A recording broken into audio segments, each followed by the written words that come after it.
Hey, what's up, guys? Welcome back to another night of spoilers. You'll notice immediately Colin's not with us. He decided to ditch us to go play Warhammer at our locals in Austin and do that because they meet Monday nights, unfortunately, and so he wasn't able to be here. I was here for you guys, though, mostly because I had to edit the podcast. But Me, also, I'm here because I have nothing better to do. it was going to be a solo run with just Joey, but I'm here with you, Joey. We got this. Yeah, you must be pretty devastated that you had to do the podcast because I know you're looking forward to Warhammer. Yeah, I'm looking forward to it, but there's plenty of more weekends, especially weekends when we don't have spoilers. You know, Force Will comes first. Joey, Miss Brad, I'm springing this on you last second. Can you also open a second tab where you have the spoilers that released the other night? Yes. Okay. Cool, because guys, what happened was spoilers initially came out Sunday night, and I guess some point in the middle of the night, and they've done this before in the past, so there's another little batch of random spoilers. So we had starter deck spoilers, and then overnight we had the actual set spoilers. So we got to see we got to see a Rune finally.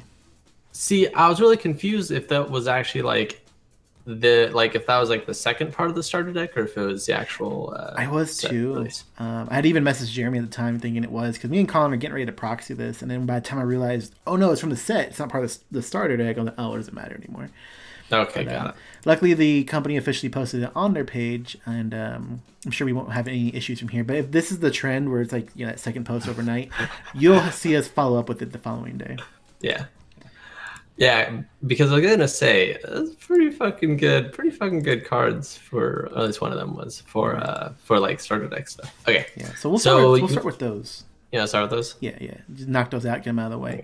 So one of the first ones I'll start it off is Light of the Moon. It's a 1-cost white quick cast rune with Divinity 1.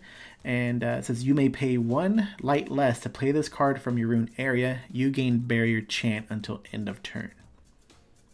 Okay.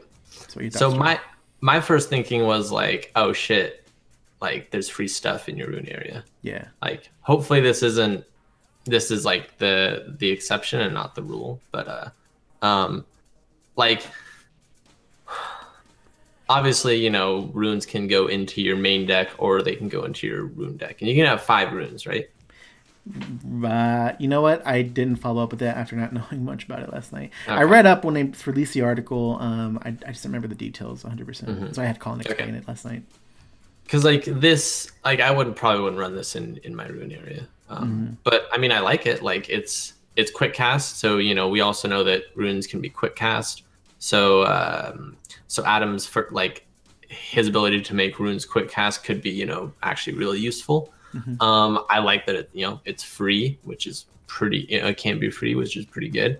And the barrier chant is not bad. Like it can block you against some of the early discard spells that people have been running lately, and thought controls or any possible thunder reprints we might see. Exactly. Something I was also thinking about is like we know that there's going to be some runes that are locked to specific rulers, but seeing that this doesn't say anything about it being locked in, I'm guessing technically any ruler could run this card. And seeing as you would pay 1 white less to play it from your rune area, I'm guessing some people who are running a blue deck can just be like, cool, it's I don't have to worry about color fixing on that. That's a good point. Yeah. So you can slot it into your, at least in your rune area. Yeah. Put it anywhere you want. And we'll see what the other runes look like. Maybe this is, the lighter end of things. Maybe they get better. Or maybe this is the best. And, we don't know. Yeah. This is the best rune. Oh, God. Don't really say that. Like, I like the artwork. Like, the effect is cool. So I'm kind of excited going forward, now that I know, like, this is what, it's just going to be regular card, it's going to be regular Divinity stuff. So I'm kind of getting excited. Yeah. Weird seeing Divinity print on that side. But next one. Moonlit Paradise, Lunar Heaven. This is the main area for Adam, right? Yeah. 2-cost addition. Angels you control gain +2/+2. +200/+200. As long as the moon doesn't fade, the angel's song shall never cease. It's fancy. It's pretty cool. It reminds me, and I'm trying to click fast so I can try to find it while we're talking about it. But what was the addition field that we had back in Alice Cluster? Here it is, Heavenly Garden of Armala. Yeah. Which gave flyers +2/+2. The one in the Arla structure deck. Right. Yeah. It's a little bit different, seeing as there's an extra ability on it, Heavenly Garden, but still +2 to Heavenly flyers. Garden. I would rather play Heavenly Garden. Well, yeah, you get more added things you could do with it, but yeah, I'm not really excited. When I saw it, it came to mind. Yeah, I don't see many people running it. I mean, not many people ran Heavenly Garden at all. Mm-hmm. Except for maybe one or two here and there, depending on the deck. And those are probably locals decks that I'm used to seeing. Yeah. Yeah. Next up is Protection of the Angels, 1-cost white quick cast chant. It says, play this card only during your opponent's turn. Target Resonator gains +8/+8 and barrier until end of turn. Players cannot chase to this card. I like how I'm slowly influencing you to say +8/+8 instead of 800. Yeah. I've done it for some time now. You influenced me a long time ago. Okay. But I immediately, real quick, told Colin that this was pretty cool, because if you think about the angel we saw last night, which was a 4-cost 1,000 flyer, is it 4 full? She has this card gains +2/+2 and barrier during your opponent's turn, so she has the barrier already. She's a 12/12. You make her a 2,000, and yeah, seems pretty cool. Like, just this card, I think this card's fucking insanely good. Like just everything about it is just so insanely good. Like, this is what the kind of stuff we need to see from white in order for it to get back in there. Like, I love that it can't be canceled, which is basically what it means when it says players cannot chase to it. Mm-hmm. The target resident gets +8/+8, which means like think about something. You can't hit J resonators, but think about something like Blood of the Mikage, which I've played a lot to give my J resonators +8/+8. Like, that's +8/+8, and then whatever you have dies. This is like just solid. Like, nothing else in the game besides Blood of the Mikage gives you +8/+8 for 1 mana, and this is like that with upside. Like, this is so high powered. Like, this is crazy. This is a fucking good card. Let us know what you guys think, if that's overpowered or if it's like on par. But it's definitely bringing white into the game again and giving it some value. Yeah. I wouldn't say it's overpowered, but I do think like this is protection incarnate. Like, the only thing that gets past this is pretty much the only thing that gets past you playing this is like somebody who is doing like board destruction. Like, because like if you do board wipe that deals damage, you can use this and buff them +8, and like pretty much nothing is gonna kill something that has like another 800 defense. Yeah. Like, if you target it, you just give them barrier, and like they can't chase to it, so they can't like retarget in response. They can't do anything. It's like guaranteed barrier. It's so good. This card's crazy awesome. Okay. We'll see how it turns out. I'm always like optimistic in the beginning. Like, I wanted to see this card's gonna be good, and it's complete crap. And then like the card I didn't think was great. It's like, oh man, everybody plays it in every deck. But next, last one up for these was Magic Stone of Almond Essence, right? Omniscience. Omniscience. Okay.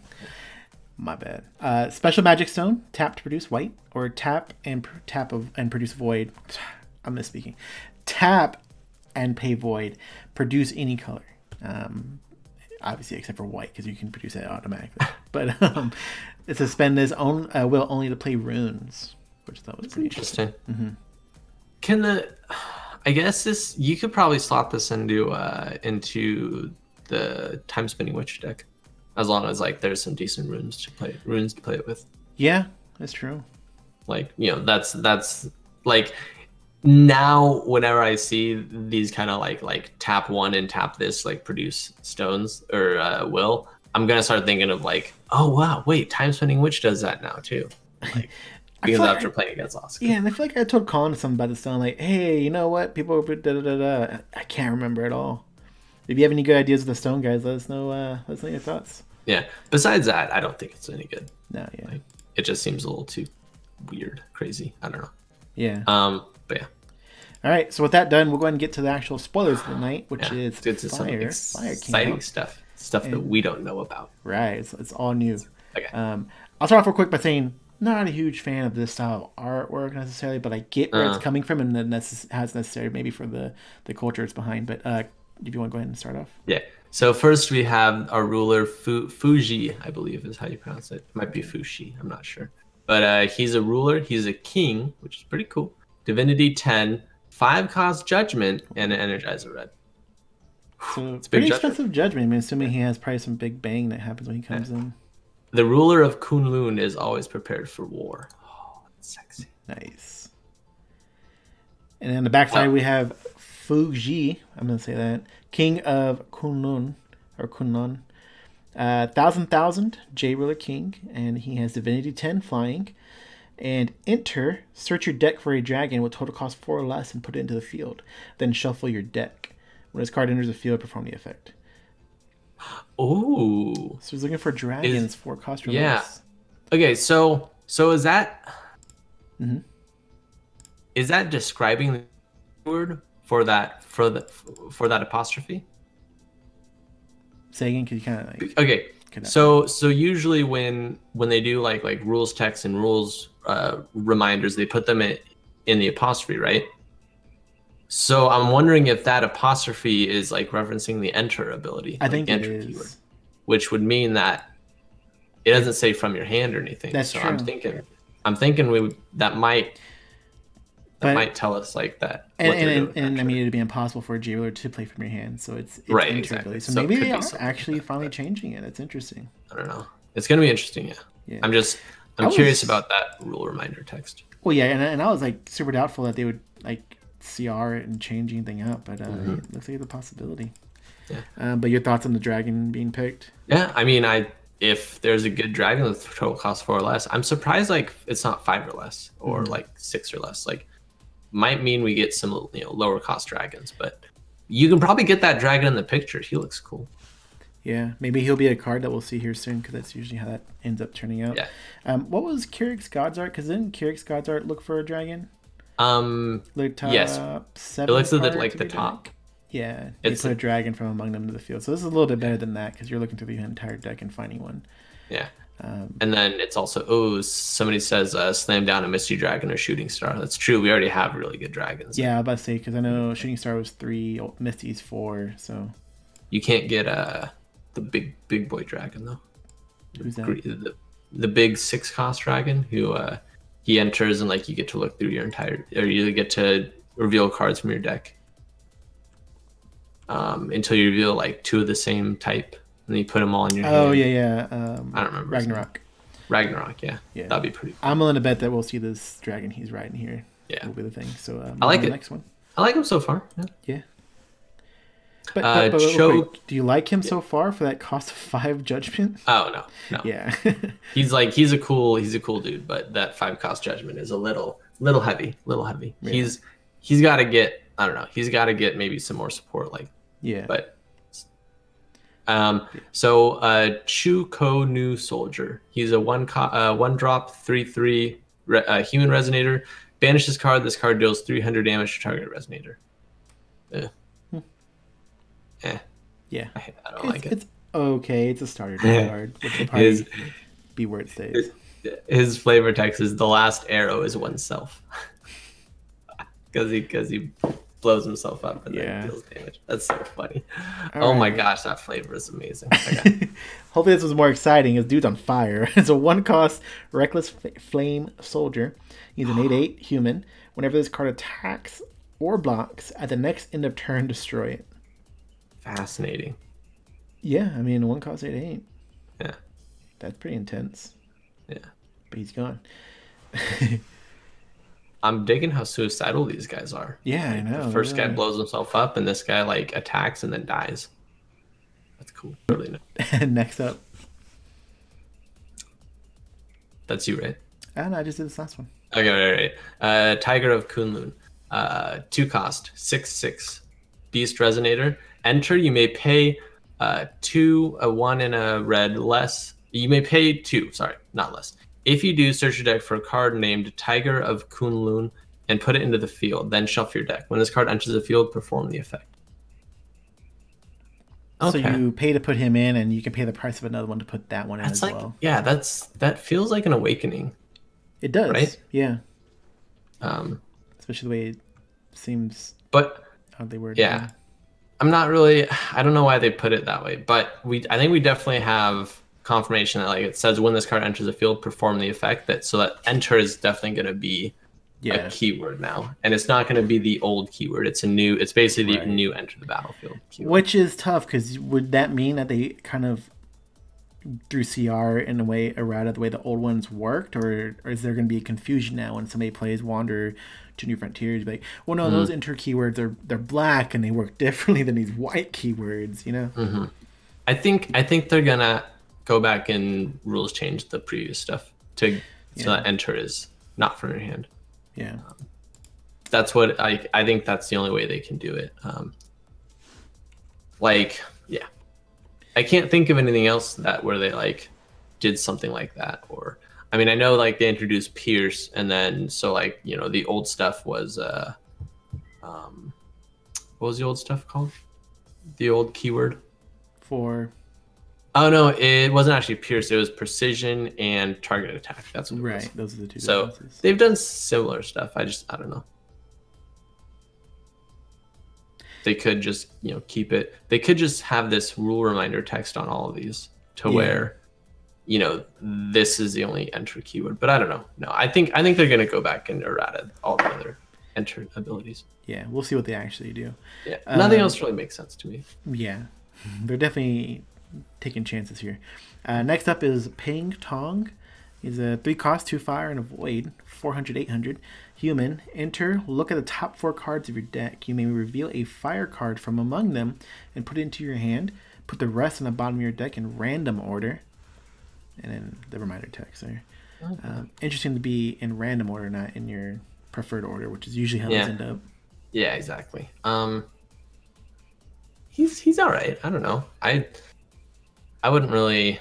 I don't think I'd play him, but I mean, we're still in the starter deck, so yeah, that's decent. It teaches people like look at the top 4 cards and stuff. Not too excited though. Yeah, kind of average. So we have the dragon finally. If you want to go over that one. Dragon of Kunlun, 4-cost, 1200. Dragon Resonator. Flying. When this card enters the field from your deck, it deals 1,000 damage to target J/Resonator. Ooh. Nice. Not bad. Yeah, I like that. 12. So you're essentially paying 5 to get a J Ruler and this guy into the field when you think about it. And then blowing something up. Yeah. Man, he feels like Sylvia now that I look at it. I mean, it feels like it based on like the fact that he comes in as 1,000. But I wonder if this was supposed to be the same dragon from like the actual J Ruler side, but it's like different artists worked on it or something. Pretty long dragon. Yeah, you're right. I don't think so. I don't think it's right. It's the same one though, because like this one has wings, and the other one did not have. Like it had maybe fire wings, but I think the other one's like more of a Chinese dragon. This one, while long like a Chinese dragon, I think it's more like a Western dragon. But, I used to have like a book of dragons, like pretty interesting. Like Chinese dragons usually don't have wings because they fly without wings. Right. And you got like wyverns, which have like their wings are attached like bats to their hands. Anyways, he's cool. Yeah, he's not bad. We'll see where he lands. Maybe we'll get some other dragons or some better dragons. See at the least, he's a good option to get free with your J Ruler. Yeah. So far from what you've seen between this starter and the last starter, I know we haven't seen a lot out of them. We've only seen like half of their decks, but who has the better chance of standing? Like, I think this guy would smash the other starter deck. Okay. Yeah, like maybe Adam would be okay, like kind of early game, but I think, well, if it was like just these cards, this guy probably wouldn't stand a chance because let's be honest, like two of his resonators kill themselves whenever you fight it. Like the tiger isn't very good, and Peng Tong isn't very good. But the dragon and Fuji are both like they're the finishers. So I think once you got to like turn 5, you could just drop them and roll over anything else they had. Yeah, I'd say overall the spoilers from tonight, I'm pretty pumped about the Tiger of Kunlun, and then kind of like honorable mention to the Reckless Flame Soldier. Just because 800 for 1, even though he dies, just pretty cool. I wonder if you could. Can you blink him out with Lumia? So play like a aggro Lumia list or something. I think so because and that would stop you the would effect. Blink him in a turn before his destroy. Yeah, and he'd come in as a new card, so he wouldn't. Imagine Lumia with the Adiracti edition that gives stuff swiftness when you pay. Oh yeah, just pay that. For one I like that. Yeah. I like that a lot. Like it gives this guy swiftness. He comes in, he gets to attack, and then he just blinks out and doesn't die. There you go, Agrolumia and Wanderer. I mean, I'm pretty sure Joe Bayu had a Agrolumia list he was looking at that actually played that edition and everything. He'd probably love this. Yeah, we'll see how that goes. But that's all we have for tonight, guys. Again, there'll be some more spoilers some point in the middle of the night, and then we'll talk about those tomorrow. And tomorrow is going to be blue stuff, so I'm sure Colin will be pumped about that. He'll be back with us tomorrow night. So we'll see you guys next time. Yeah. See you. Bye.